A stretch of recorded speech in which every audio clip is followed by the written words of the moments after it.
नमस्कार। आप देख रहे हैं गोगो लाइव शो और आज हम गोगो लाइव शो के 530वें एपिसोड का सफर करेंगे। सामाजिक परिदृश्य बदल रहे हैं। विवाह विच्छेदों की संख्या जो है सुनने में ये आता है कि लगातार बढ़ रही है, विवाद बढ़ रहे हैं, कटुता आ रही है। तो इसके पीछे क्या कारण है और कितने केसेस कम या ज्यादा है, उस बारे में हम सिलसिलेवार बात करेंगे एडवोकेट भागभूषण नागपाल जी से। नागपाल जी, स्वागत है आपका हमारे शो में। तो दर्शकों को मेरा नमस्कार और गोविंद जी का धन्यवाद जो उन्होंने मेरे को मौका दिया यहाँ बोलने के लिए। नागपाल जी, सामाजिक परिवेश बदल रहा है। अगर हम लोग बात करें तो विवाह विच्छेद के मामले कितने बढ़ रहे हैं या घट रहे हैं? विवाह विच्छेद के मामले बढ़ रहे हैं। मैं 2004-5 से वकालत में हूँ। ठीक है। तब यहाँ पे एक भी परिवार न्यायालय नहीं था। परिवार फैमिली कोर्ट में थी। फैमिली कोर्ट नहीं थी। अब दो परिवार न्यायालय हैं। मैं मेरे सीनियर के पास काम करता था, तो मेरे सीनियर के पास भी उस टाइम सेक्शन 13 के जो केस थे विवाह विच्छेद के, मुश्किल से 4 या 5 केस होंगे। लेकिन अब परिवार न्यायालय में अब इन दोनों सेक्शन 13 के केसों की बाढ़ आई हुई है। लगातार बढ़ रहे हैं, लगातार बढ़ रहे हैं इनके केस। 2 फैमिली कोर्ट है, दोनों में ज्यादा है। बिल्कुल, दोनों में ज्यादा है। और लगभग फैमिली कोर्ट का जो मामला है 1 या 2 साल में ओल्ड केस में लिस्टेड हो जाता है। और सुप्रीम कोर्ट और हाई कोर्ट की गाइडलाइन है इनका निस्तारण भी जल्दी करने के लिए। कोई बात नहीं, आगे बात करेंगे। मतलब पहले की तुलना में मामले लगातार बढ़ रहे हैं। बिल्कुल, मामले बढ़े हैं जी। जिले में कितने फैमिली कोर्ट है? 2 फैमिली कोर्ट हैं। अब जिला मुख्यालय पे 2 फैमिली कोर्ट है। वैसे एडीजे को पावर दे रखी है। जैसे अनूपगढ़ हो गया, रायसेनगर हो गया, वहाँ फैमिली कोर्ट की। यहाँ सिर्फ गंगानगर में नगर परिषद और गंगानगर के तहसील के जो मामले हैं वो फैमिली कोर्ट में सुने जाते हैं। वही ज्यादा है, इतने ज्यादा। मतलब हालत ये हुआ कि 2 फैमिली कोर्ट खोलने पड़े जी। तो ये संकेत है कि मामले बढ़ रहे हैं। बिल्कुल। राजकुमार अग्रवाल हमें देख रहे हैं। शुक्रिया राजकुमार जी हमसे जुड़ने के लिए। हम लोग बात कर रहे हैं विवाह विच्छेद में बढ़ती संख्या। 2 फैमिली कोर्ट ये इंडिकेट है कि वो बढ़ रहे हैं। अगर हम लोग उसको परसेंटेज के रूप में देखें, गुणात्मक देखें कि 1 के बाद 2 हो गए, 4 हो गए, 8 हो गए, या 1 2 3 4 ऐसे कैसे मापदंड करेंगे? मापदंड तो ये है, देखा तो पहले मामले बहुत कम थे, अब दोनों ही फैमिली कोर्ट्स में भरमार है मामलों की। यूं अपने कोई इसका परिभाषित कर सकते हैं? पहले 2 से 2 4 हो गए, 4 से 10 हो गए, या 4 से 5 6 ऐसा कुछ? परिवारों का टूटना, जैसे अपने देखते हैं संयुक्त परिवार थे अपने पहले, तो संयुक्त परिवार में क्या है, सभी परिवार वाले बैठकर इन मामलों का वो तो अपने कर लेंगे बात। अपना तो जिज्ञासा यही है अभी 1 2 3 4 बढ़ रहे हैं या 2 4 8 16 18 इस तरह से बढ़ रहे हैं? तब से अब का देखा जाए तो लगभग 200% 300% मामले बढ़े हैं। 200-300% मामले। डिस्ट्रिक्ट कोर्ट के पास मामले थे, कभी कभी सुनवाई में कोई मामला आता था। अब दिल्ली के सुनवाई में लिस्टेड मामले होते हैं। एक फैमिली कोर्ट में लगभग 15 से 20 मामले डिवोर्स के होते हैं लिस्टेड। तो इस हिसाब से देखें तो अभी बहुत ज्यादा परसेंटेज हो गया। बिल्कुल जी। तो मतलब ये स्थिति तो लगातार बढ़ ही रही होगी फिर? बिल्कुल बढ़ रही है जी, लगातार स्थिति। कोई ब्रेक भी आता है अभी 1 साल में कुछ कम हो गया या? नहीं सर, मैंने तो नहीं देखा। लगातार मामलों में बढ़ोतरी हुई है। मैं जब से प्रैक्टिस कर रहा हूँ इसमें, तो प्रैक्टिस करने के दौरान मेरे नहीं अन्य वकीलों के भी लिस्टेड, आप कोई लिस्ट उठा के देखोगे इन केसों की, तो कोई लिस्ट में अगर निस्तारण 3 मामले हुए हैं तो बड़े उस दिन 8 मामले हैं। अच्छा, निस्तारण 3 का हुआ और बढ़ ज्यादा गए? 8 बढ़ रहे हैं जी। ये तो परसेंटेज ज्यादा होगी। परसेंटेज ज्यादा हो रही है। कभी आप वैसे जनरल प्रश्न करते हैं, कभी चर्चा नहीं होती आप तो अपने वकीलों में या उनमें, यार ये क्या हम लोग समाज किस दिशा में जा रहा है? समाज में जनरली एक बात करें तो समाज में सहन शक्ति नहीं रही जी पहली तो। कारण तो आएंगे कारण को तो बाद में। और दूसरा है, मैं आपको बता ही रहा था इसमें, जैसे संयुक्त परिवार थे पहले, संयुक्त परिवार टूट के एकल परिवार हो गए अपने। संयुक्त परिवार में मुखिया होता था और परिवार के अन्य सदस्य जो समझाइश करते थे, मामला कोर्ट तक, थाने तक पहुंचता नहीं था।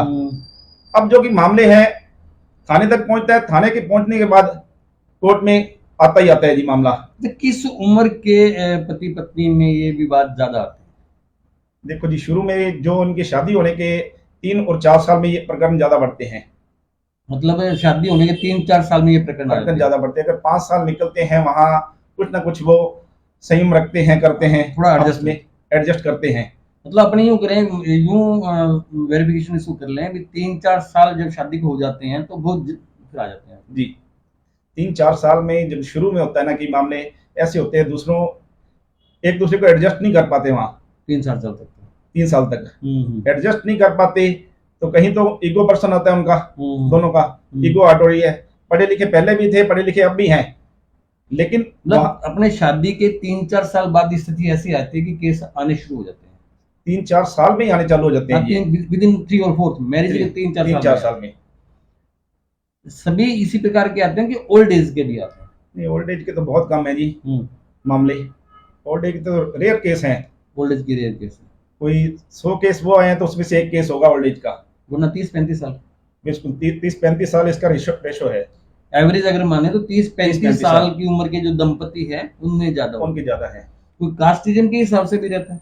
नहीं सर, कास्टिज्म के हिसाब से कोई ज्यादा नहीं है, सभी में ये मामले हो रहे हैं। सभी में है, कोई सभी भी में। नहीं। ऐसा नहीं है कि पर्टिकुलर किसी कास्ट में ज्यादा है या कम, ऐसा कुछ नहीं है, बिल्कुल जी, सभी जगह है। बिल्कुल। तो ये अगर हम लोग बात करें, कास्टिज्म भी नहीं है, 30-35 साल के ज्यादा आ जाते हैं, क्या इसमें आर्थिक रूप से भी फर्क पड़ता है कुछ भी?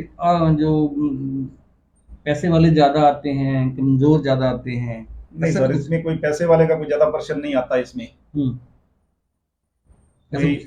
अब क्रूरटी के बेस पे लगाते हैं, 498 का केस होना ही होना है, तो क्रूरटी के बेस पे लड़की लगाएगी demand of dowry, demand of dowry करती है, उसी के बेस पे लगाती, बेस लेके चलती है वो। तो वकील भी बताते हैं यही बेस है इसका आपका, वकील के पास ही जाएगी वो तो बेस यही है आपका, अदर बेस पे नहीं ले सकती आप इसको, तो उस बेस को लेके चलती है।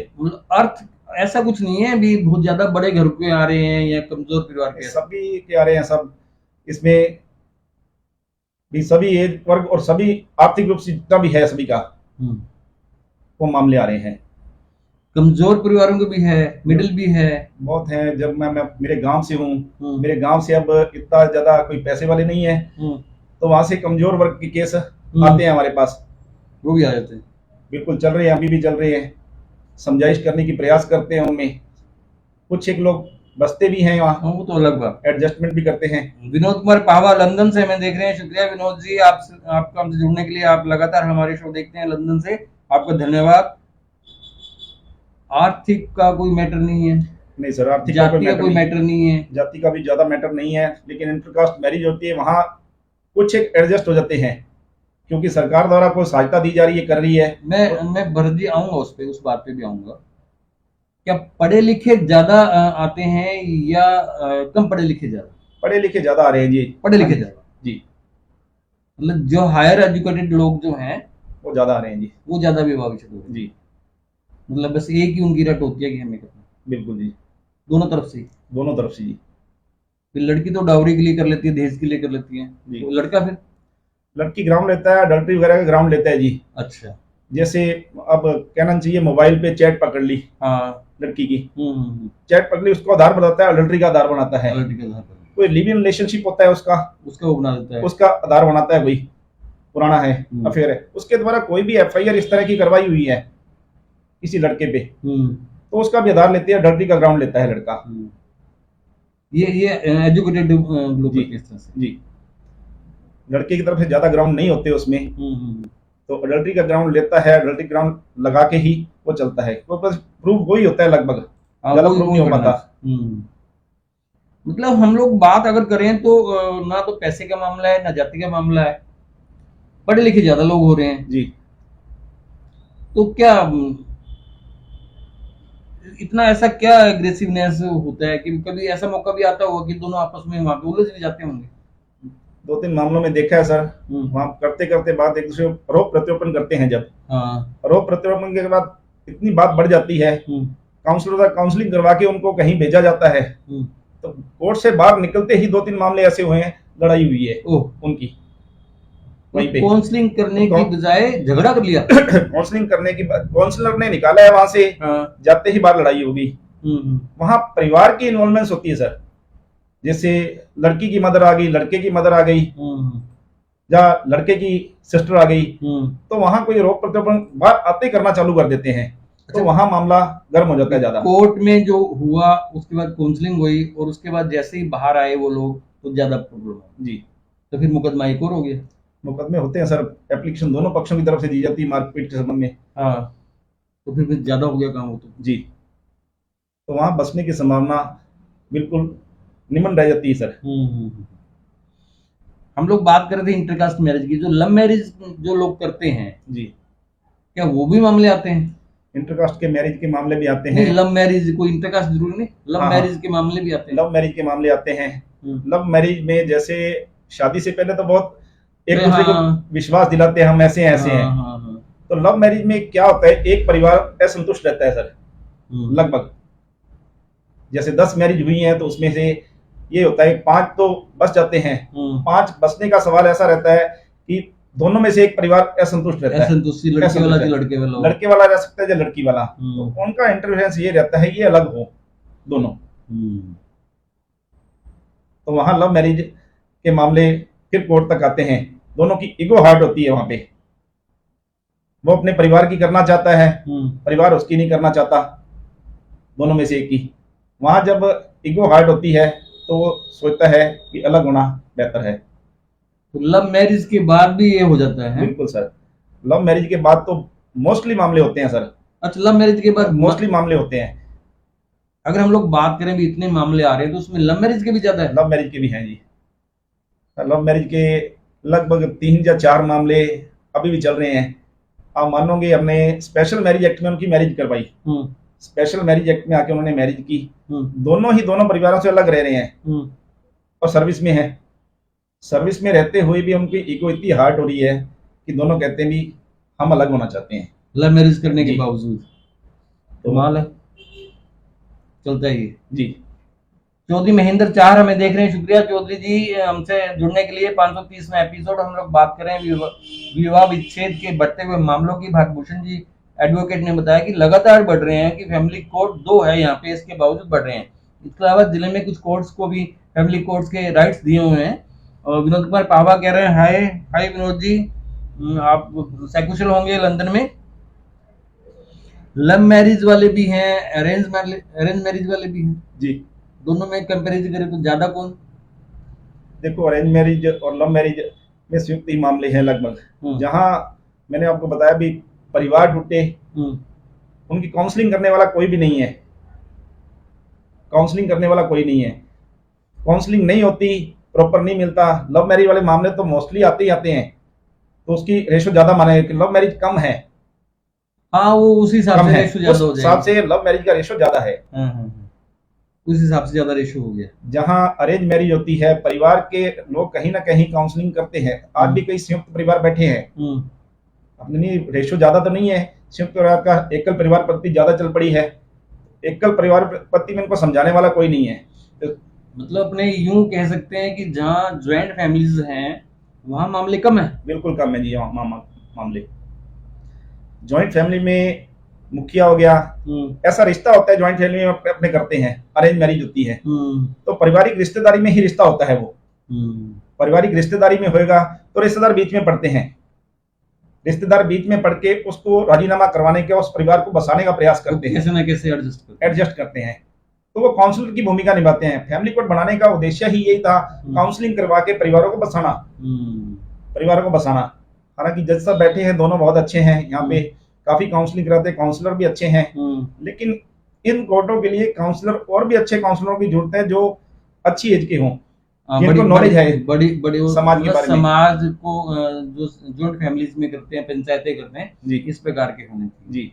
चौधरी महेंद्र चार कह रहे हैं गोविंद जी नमस्कार, वकील जी नमस्कार। नमस्कार चौधरी साहब, आपको हमारी ओर से।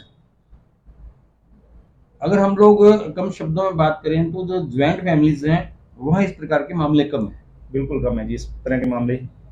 एकल परिवार से तात्पर्य क्या, मतलब जो माँ बाप से अलग से रहते हैं? माँ बाप से अलग रहते हैं, जहाँ माँ बाप भी बच्चों को टाइम नहीं दे पाते, काउंसलिंग नहीं कर पाते, और जहाँ दोनों ही लोग सर्विस करते हैं कहीं ना कहीं, दोनों ही। अच्छा, पेरेंट्स भी कर रहे हैं, वो भी कर रहे हैं, वो भी सर्विस कर रहे हैं, अलग रह रहे हैं, तो वहाँ उनकी प्रॉपर काउंसलिंग नहीं हो पाती, उनको टाइम नहीं मिलता, कहीं ना कहीं लेकर उनको बात पे उनमें झगड़ा होता है। तो वहां एक दूसरे की ईगो हार्ट होती है। ईगो हार्ट होगी तो वो ईगो हार्ट होने के कारण ही मामला आएगा। तो ये भी होता होगा, माँ बाप सोचते हैं दफा करो यार, बिल्कुल सुनता तो है नहीं, अपने आप करने दो। तो यही है ना, काउंसलिंग नहीं कर पाते माँ बाप भी, माँ बाप इनकी मध्यस्थता क्या करे, ये है। हाँ, जब ईगो का प्रॉब्लम आ गई तो मध्यस्थता मेडिटेटर तो होता भी नहीं होगी। नुकसान ज्यादा किसको होता है? नुकसान तो दोनों को ही होता है नुकसान जी इसमें। अब केस के चक्कर में पड़ेंगे दोनों ही, केस फाइल करेंगे दोनों की तरफ से, 2-2 3 साल 4 साल 5 साल कोर्ट में फाइट करेंगे मुकदमे, टाइम भी लगा, पैसे भी लगा, पैसे की बर्बादी भी होगी और खुद भी डिप्रेशन में, घर वाले भी डिप्रेशन में रहेंगे वहां।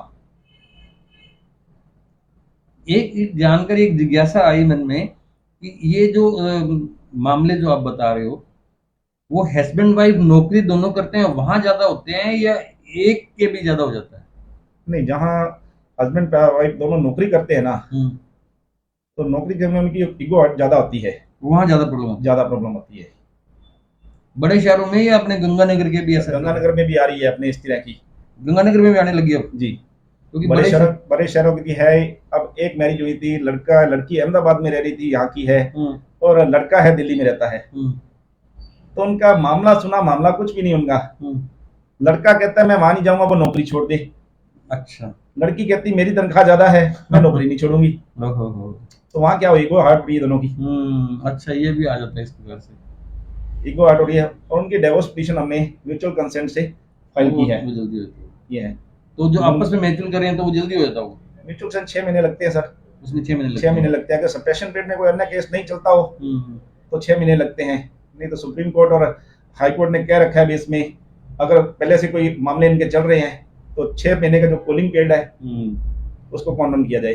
तो वकील साहब, 2-3 चीजें सामने आई भी, पढ़े लिखे लोग ज्यादा कर रहे हैं, है ना, जिनकी दोनों हस्बैंड वाइफ सर्विस में वो ज्यादा कर रहे हैं, और 30-35 साल के बीच वाले लोग ज्यादा कर रहे हैं जी। और जिनके ज्वाइंट फैमिलीज नहीं हैं वो ज्यादा कर रहे हैं। बिल्कुल सर, बड़ी बात तो यही आई सामने। अगर बिल्कुल सर। अब सब अपने पहले 497 एक धारा थी आईपीसी में अडल्ट्री की, तो अडल्ट्री को डिलीट कर दिया। एक लिव इन रिलेशनशिप चला है, लिव इन रिलेशनशिप में अब मैरिड पर्सन भी लिव इन रिलेशनशिप में रह रहे हैं, लिव इन रिलेशनशिप में रहेंगे तो वहां तो उनका बाद में इकट्ठा रहना पॉसिबल ही नहीं होगा। तो अडल्ट्री के बेस पे लड़का रहेगा तो लड़की फाइल करेगी, अगर लड़की रहे तो लड़का फाइल करेगा जी, तो पक्का ही हो गया वो। तो डॉक्टर मनीष बागला हमसे जुड़े हैं, शुक्रिया। टाटिया हॉस्पिटल में मनीष बागला जी, हमसे जुड़ने के लिए मनीष जी शुक्रिया आपका। अच्छा, वो हटा के लिव इन कर दिया, बात तो एक ही होगी, लिव इन कर दिया, लेकिन उसमें ये था ना, अडल्ट्री में पनिशमेंट था। अच्छा, उसमें पनिशमेंट था। अगर अडल्ट्री प्रूव होती है तो 7 साल की सजा का प्रोविजन है, इसमें नहीं है, उसमें सजा का प्रोविजन नहीं है कोई भी, इसमें नहीं है। वो तो हो गया ना, राइट हो गया ना उसको रहने के लिए। 18 साल से ऊपर है दोनों, चाहे 21 साल भी लड़के ने एज पूरी नहीं की तो लिव इन में रह सकता है जी, कंसेंट की उम्र है उसके पास। 530वां एपिसोड हम लोग बात करें विवाह विच्छेद की भी, क्या कारण सामने आ रहे हैं कि इतने बड़ी संख्या में विवाह विच्छेद करने के लिए जो एप्लीकेशंस लग रही हैं, दावे हो रहे हैं, प्रतिदावे हो रहे हैं, और अगर जो हालात वकील साहब ने बताए हैं तो समाज के लिए बड़ा खतरनाक संकेत है। क्यों वकील साहब? अब एक मैरिज अपने तो एक सामाजिक बंधन माना गया हिंदू विवाह अधिनियम में, हाँ, लेकिन एक कॉन्ट्रैक्ट मैरिज बनती जा रही है, एक कॉन्ट्रैक्ट मैरिज हो गया। कॉन्ट्रैक्ट है, जैसे अपने लिव इन में बता रहे हैं, रहो तो रहो, नहीं रहो तो नहीं रहो, कह दिया सुप्रीम कोर्ट, रहो तो रहो, नहीं रहो तो नहीं रहो, यही है। तो अब क्या कॉन्ट्रैक्ट मैरिज का भी कुछ आता है क्या? भी कॉन्ट्रैक्ट मैरिज कर लेते हैं 3-4 साल? नहीं सर, इसके लिए कोई कॉन्ट्रैक्ट मैरिज नहीं है, अपने एक्ट में कोई भी प्रोविजन नहीं है अभी तक। हाँ, नहीं, लेकिन कोई जबरदस्ती कर ले तो नहीं सर, उसके लिए लिव इन का ही प्रोविजन है, लिव इन का प्रोविजन है। अच्छा, दहेज को लेकर अभी भी मामले आ रहे हैं? दहेज के मामले मोस्टली मामले हैं। अब मैं मैट्रिमोनियल और एज के डिस्प्यूट के बारे में बताऊं, 406/498 था, अब बीएनएस में इसको चेंज कर दिया। तो ये मामले अब महिला कोर्ट बनी है, तो 406/498A के मामले क्रूल्टी के संबंधी मामले ही जाते हैं इसमें, विच्छेद के मामले में जितनी भी एफआईआर होती है महिला थाने में इसके संबंध में होती है, और बड़ी ही स्पेशल गाइडलाइन है, इसमें चालान होगा ही होगा। हाँ, ये है। ये मतलब इसके अलावा कोई मामला आता नहीं विवाह विच्छेद के लिए भी, कहा सुनी होगी या? कासूनी वही हो गया ना सर, क्रूरटी का मैटर ले लेते हैं वहाँ। हम्म, कासूनी हुई, जाके एफआईआर करवा दी आपने, लड़की का ग्राउंड बन गया क्रूरटी का। क्रूरटी का ग्राउंड बन गया, बस उसमें वो ले लिया उन्होंने। उस क्रूरटी के ग्राउंड को लेके 144 बीएनएस का केस, बीएनएसएस का फाइल करती है, मेंटेनेंस लेगी। लड़के के पास एक ही ऑप्शन बनता है सेक्शन 9 का, सेक्शन 9 में फाइल करेगा, वो क्या बसाने है? के लिए, बसाने के लिए भी मैं बसाना चाहता हूँ, हिंदू विवाह की पुनर्स्थापना के लिए मैं बसाना चाहता हूँ, बसाना चाहता हूँ, बसाने का लगाएगा। लेकिन वो नहीं होता फिर भी। वहाँ कोर्ट देखती है 144 में बड़ा क्लियर कट सा बनाया है, जहाँ उसके पास इनकम के ऑप्शन है, इनकम ऑफ सोर्सेज हैं, और बिना युक्ति करने के अलग रह रही है, पर कोर्ट फर्स्ट ऑफ ऑल नहीं देखती, first of all maintenance decide करती है लड़के के खिलाफ। तो कुछ एक एफआईआर भी ऐसी होती हैं, पढ़ने में आती है, तो वो उसके बाद बसने की संभावनाएं बिल्कुल भी नहीं रह जाती, बिल्कुल नहीं रह जाती, बिल्कुल नहीं रह जाती। 377 30 के एलिगेशंस लगाए जाते हैं, मतलब कोशिश करें तब भी नहीं हो पाता, नहीं हो पाता जी। तो एलिगेशन लगते हैं, परिवार पे एलिगेशन लग जाते हैं, लड़के के भाई पे एलिगेशन लगे, डिस्प्यूट बढ़ता चला जाता है, ये डिस्प्यूट बढ़ता जाता है। वो कहते एलिगेशन लगा दिया, हमारे परिवार में क्या रह गया इस चीज का, बेइज्जती होगी, बेइज्जती होगी, अपमानित हो गया समाज में। तो वहां विवाह विच्छेद का ही लास्ट ऑप्शन बचता है। अच्छा, विवाह तोड़ने के मामले में लड़कियां ज्यादा पहल कर रही हैं या लड़के ज्यादा पहल कर रहे हैं? देखो दोनों ही तरफ से बराबर मामले हैं जी ये। इसमें अब अपने कहीं गलती किसकी है, उसने एफआईआर करवा दी, लड़की ऑप्शन है एफआईआर करवा दी, लड़का लेके आता है सेक्शन 9 का लगा देता है जी। एफआईआर के बाद चलान होता है, तो प्रथम दृष्टया तो उसको मान लिया गया अभी दोषी है ये। दोषी है, लेकिन 498 के मामलों में कितने मामलों में सजा हुई आज तक? मुश्किल तक ही कोई मामला हाई कोर्ट तक पहुंच पाता है, कॉम्प्रोमाइज से सॉर्ट आउट होते हैं मामले ये लगभग।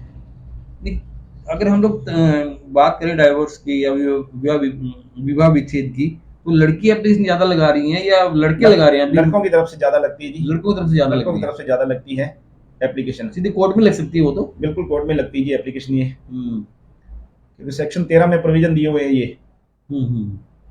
फिर लड़का लगा देता है कि मुझे साथ नहीं देना जी, लड़के कोर्ट में ज्यादा लगाते हैं, लड़कियां जो हैं लड़कियां कम लगाती हैं जी, महिला कोर्ट में, वो महिला थाने में लगाती हैं, महिला थाने में लगाने में 144 की करे डोमेस्टिक वायलेंस की कार्रवाई करती हैं, वो उसमें कर लेती हैं जी, वरना तो जो लड़के ज्यादा लगाते हैं, लड़के ज्यादा लगाते हैं। कोई कोई ऐसी कॉमन कारण जिसके वजह जो सभी में सामने आता हो, ऐसा कोई कॉमन कारण जो लगभग सभी इस प्रकार की एप्लीकेशन में सामने आता है, डोरी के अलावा, दहेज के अलावा? दहेज के अलावा सर आता है कहीं ना कहीं कोई इंटरफेरेंस ज्यादा होता है ना जहाँ परिवारों में, जैसे माँ का इंटरफेरेंस ज्यादा हो गया, बेटे का झुकाव माँ बाप की तरफ है, बहनों की तरफ ज्यादा है, या लड़का है नशे का आदी है, ये कॉमन कारण है सर इस चीज के। अच्छा, तो लड़की नशे वाले को एक्सेप्ट नहीं कर पाती, वो आता है, आते हैं लड़ाई झगड़ा करेगा, मारपीट करेगा, तो लड़की के पियर वाले भी इस चीज को बर्दाश्त नहीं करते, हमारी लड़की हमने दी है तो मार खाने के लिए नहीं दी हुई। तो पहले नहीं पता होता उनको? देखो ये बातें शादी के बाद जाके पता चलती है, इसीलिए मैं कह रहा था जब रिश्तेदारी में रिश्ता होता है तो रिश्तेदारी में रिश्ता करवाते थे तो तब पता चलता था। अब अपने क्या कहते हैं, विवाहित मैरिज ब्यूरो वाली साइट देखी, वहां से रिश्ता कर दिया, परिवार के बारे में कोई भी नहीं जानता, परिवार का पता नहीं होता, वहां रिश्ता कर देते हैं, और मैट्रिमोनियल साइड वालों को चाहिए होते हैं पैसे, उसमें शादी कर दी। उसका तो कोई मतलब ही नहीं है। अपने अभी भूमिका की बात कर रहे थे, लड़का लड़की के पेरेंट्स की भूमिका, ज्यादा किसकी भूमिका खराब रहती है? देखो लड़की वालों की तरफ से, लड़के वालों की तरफ से? लड़की वालों की तरफ से भी ज्यादा रहती है सर, जहाँ लड़की माँ के अंडर में ज्यादा रहती है, अपनी बहनों के अंडर में ज्यादा रहती है, लड़की ज्यादा अंडर में रहती है, तो सास को भी माँ मान के सम्मान करे तो वहां घर बसता है। अच्छा, माँ अगर इंटरफेयर ज्यादा है, लड़की की बहनों का इंटरफेयर ज्यादा है, तो वो जाने की गाइड करते हैं। पता नहीं परिवारों में तो ये है ही नहीं ना, सिस्टर तो रही नहीं होगी, इसीलिए मैं कहता हूँ माँ से तो अटैचमेंट रहेगी, माँ की अटैचमेंट रहेगी, अटैचमेंट रहेगी, उसकी सिस्टर, अपनी सिस्टर यानी कि ननद है जो सिस्टर है, उनका भी अटैचमेंट रहेगा उनके साथ, भाइयों के साथ हो जाता है उधर, तो अटैचमेंट रहता है, वहां कुछ ना कुछ बातें ऐसी आती हैं। तो आप आपस में जब बात करते हैं तो एक दूसरे की ईगो हर्ट होती है वहां, इंटरफेयर रहता ही रहता इंटरफेयर है। रहता है। ऐसे मामले भी आते हैं ज्यादा इंटरफेयर, मतलब ये। बिल्कुल सर, अभी कहीं एक सिरसा का मामला था, चल रहा था, हम्म। तो उसमें भी यही बात आई, लड़की की माँ का इंटरफेरेंस ज्यादा था। हालांकि जज साहब ने कहा आप इंटरफेरेंस मत करो, ये घर बस जाएगा। मेरी बेटी है, उसने कहा। अच्छा। लड़की यहाँ की थी, ससा का लड़का था, हम्म। तो वहाँ इंटरफेरेंस ज्यादा होने के कारण वो घर नहीं बस पाया। माँ मेरी बेटी है, मैं इसको साथ रहूंगी, ये करूंगी। साथ रहने का मामला भी आ जाता है बीच में। बिल्कुल। महेश अरोड़ा हमें देख रहे हैं, शुक्रिया। महेश जी कह रहे हैं नमस्कार गोविंद जी। नमस्कार महेश जी। भगवान दास गर्ग हमसे जुड़े हुए हैं, शुक्रिया भगवान दास जी हमसे जुड़ने के लिए। बात कर रहे हैं हम लोग विवाह विच्छेद के मामले लगातार बढ़ रहे हैं, आपस में फ्रैक्शन और अलग अलग होने का जो चलन बढ़ता जा रहा है, शादी पढ़े लिखे लोगों में भी है और दोनों जो जहाँ काम करते हैं वो भी है। हमारे साथ हैं भारत भूषण नागपाल जी और हम लोग उन्हीं से ये जानकारी ले रहे हैं सारी। बेडरूम विवाद भी सामने आते हैं कभी सर, आते हैं उसमें बेडरूम विवाद। मैं वही कह रहा था पहले, अब सेक्शन में इस तरह की एफआईआर करवा दी जाती है इनके द्वारा, या कहीं ससुर का इन्वॉल्वमेंट होता है। ये मैं नहीं कहता ससुर का होता है, लेकिन आरोप लगा दिया जाता है, आरोप लगा दिए जाते हैं। कई मामलों में ससुर का इन्वॉल्वमेंट होता भी है, ये नहीं है। बच्चे के मामले में इन्वॉल्वमेंट करता है, अब जाके कमरे में आप खुद जाके सो जाना उनके ससुर के द्वारा, देवर के द्वारा ऐसी कोई हरकतें करना, वो भी होता है। नहीं, हस्बैंड वाइफ में भी बेडरूम का विवाद भी आता है सामने, आते हैं सर, उसमें लगाते हैं, कई मेडिकल से प्रूफ भी होते हैं। वो चल जाओ, उसमें भी आ जाता है। समझाइश का दौर चलता है क्या इसमें? समझाइश का दौर चलता है। सेक्शन 13 में लगने के बाद या सेक्शन 9 में लगने के बाद या 144 में लगने के बाद फैमिली कोर्ट में पहला काम काउंसलिंग का रहता है जिनका। अच्छा, जैसे एप्लीकेशन लगी तो काउंसलिंग कराएंगे? काउंसलिंग का रहता है। हमारी तरफ से भी हम आते हैं, एडवोकेट्स आते हैं, तो एडवोकेट्स भी पहले आपस में मिलकर ये प्रयास करते हैं इनका घर बसे कहीं ना कहीं। दोनों मिलके इनको करवाने की कोशिश करते हैं, दोनों के एडवोकेट। और सबसे पहले तो ये चालू होता है महिला थाने से, महिला थाने से चालू होता है। लेकिन महिला थाने में अब देखा है, अब उनकी भूमिका कुछ ज्यादा नहीं है इस मामले में। सीधे कोर्ट में आते हैं, वो सीधे कोर्ट में नहीं आते सर। कोई भी मामला पहले सबसे पहला स्टेप जो होता है, लड़का जब लगाएगा तो कोर्ट में लगाएगा। लड़का लगाता है, सेक्शन 9 की याचिका लगाता है। वो सेक्शन 9 की याचिका लगने के बाद लड़की एप्लीकेशन देती है जी थाने में। वो देती है, वहां पे आ जाता है, क्योंकि उसको भी अपने एलिगेशन प्रूव करने होते हैं। तो वहां पहले महिला थाने में एक अच्छी काउंसलर थे, मैं भी गया कई बार काउंसलिंग में, घर बसे भी कई जी, और हमारे वकील साथी भी जाते हैं काउंसलिंग में, काफी अच्छी भूमिका निभाते हैं वहाँ। लेकिन अब नहीं हो रहा, अब काउंसलिंग का दौर महिला थाने में नहीं होता जी। अगर हम परसेंटेज वाइज देखें तो थाने से लेके कोर्ट तक कितने परसेंटेज या कितने परिवार बस जाते हैं वापस बातचीत करने से? 25% बस जाते हैं जी। अच्छी काउंसलिंग की जाती है तो इनसे अच्छी काउंसलिंग हो तो 25% हो जाती है। 25%, 35% घर बसते हैं सर, अच्छी काउंसलिंग से। महेश अरोड़ा कह रहे हैं वकील साहब, मेरा व्यक्तिगत अनुभव है कि आजकल घर टूटने में सबसे बड़ा रोल मोबाइल का है, क्योंकि सेकंड की रिपोर्ट का आदान प्रदान होता है जो अंत में जाकर घातक सिद्ध होता है। कारण और कई हो सकते हैं, मैं इस बात से इनकार नहीं करता। मोबाइल का भी कहते हैं, मोबाइल का सर अपने पहले ही बात की, इसमें बताया। अब अपनी माँ से या बहनों से बात करेगी लड़की तो कहाँ करेगी? लड़का भी अपनी बहनों से बात करेगा जो शादीशुदा है, तो किसे मोबाइल से करेगा? मोबाइल से घंटों बात करना, पूछने पर किससे बात की, तो लड़के से पूछ लिया, लड़की से पूछ लिया, वहां शक की सुई आती है दोनों पे। अच्छा, विनोद कुमार पावा जी, आप लंदन की बजाय आज अमेरिका में से देख रहे हैं हमें, थैंक यू। हमें देख रहे हैं आप, ये अच्छी बात है, आपकी नजर हमारे शो में है, ये अच्छी बात है। निर्णय होने में कितना वक्त लगता है? जैसे एक तो होता है अभी कंसेंट में तो 6 महीने लगते हैं जी। देखो, निर्णय होने में फैमिली कोर्ट्स बहुत फास्ट है जी हमारी। मैंने आपको पहले भी बताया, भी लगभग 1.5-2 साल में ओल्ड केस में चला जाता है। ओल्ड केस में तारीख आती है 10 या 12 दिन की तारीख आती है। अच्छा, वो लगातार चलता है, लगातार ट्रायल चलता है, और 2 साल के अंदर अंदर मामलों का निस्तारण हो जाता है फैमिली कोर्ट में। अब पहले तो लगते थे 13 होने की याचिका फाइल कर दो, तो उसमें याचिका में ही लगभग 6-7 साल यही खपत हो जाते थे। तो 12-13 दिन में आप सबको दोनों को आना पड़ता है बार। बिल्कुल, फैमिली कोर्ट का प्रोसीजर यही है, आप पैरवी करोगे अपनी खुद वहां पे आके। अच्छा, दोनों ही आएंगे। एक समझाइश कोर्ट रखा गया, इसका नाम। अच्छा, समझाइश करवानी दोनों में। नहीं, फिर वकील का क्या योगदान है जब दोनों पैरवी खुद करेंगे? तरफ से नियुक्त करता है जो कानूनी राय देगा इनको। अच्छा, बाकी पैरवी दोनों करेंगे जी। दोनों का आना जरूरी होता है इसमें। और दोनों पैरवी खुद ही करेंगे अपनी? बिल्कुल जी, पैरवी के लिए आना जरूरी होता है इनको। कोर्ट में जैसे आप लोग बहस करते हैं वो भी जब तक आपस में वो करेंगे? हाँ, कोर्ट सुन सकती है जी उनकी बहस, उनकी बात सुनेंगे वो। मोस्टली मामलों में क्या होता है, कानूनी बिंदु नहीं समझ पाते तो एडवोकेट हायर करते हैं, एडवोकेट ही कानून पे बहस करता है। जो लेटेस्ट जजमेंट है, जजमेंट पेश करते हैं तो एडवोकेट ही पेश कर सकते हैं जी। हाँ, लेकिन वो दोनों की सुनवाई चलती है लगातार जी। वकील साहब, कोई ऐसे मामले भी आते हैं अभी नौकरी पाने के लिए झूठा विवाह विच्छेद करवा लिया? सर आते हैं, ऐसे मामले भी आते हैं। ऐसे आते हैं लगभग मोस्टली जो डिवोर्स से प्राप्त की हैं नौकरियां, हाँ, वो 80 या 85% का रेशो वैसे ही है जी अभी। अब तो नहीं है, लेकिन पहले जो सरकार की कोई योजनाएं थी डाइवोर्सी पर्सन को देने के लिए, तो आज भी हमने सर्वे करवा लीजिए, पता चल जाएगा वो घर बस रहे हैं जी। अच्छा, घर बसे हुए हैं, लेकिन वो कागजों में उनका विवाह विच्छेद हो चुका है। बिल्कुल,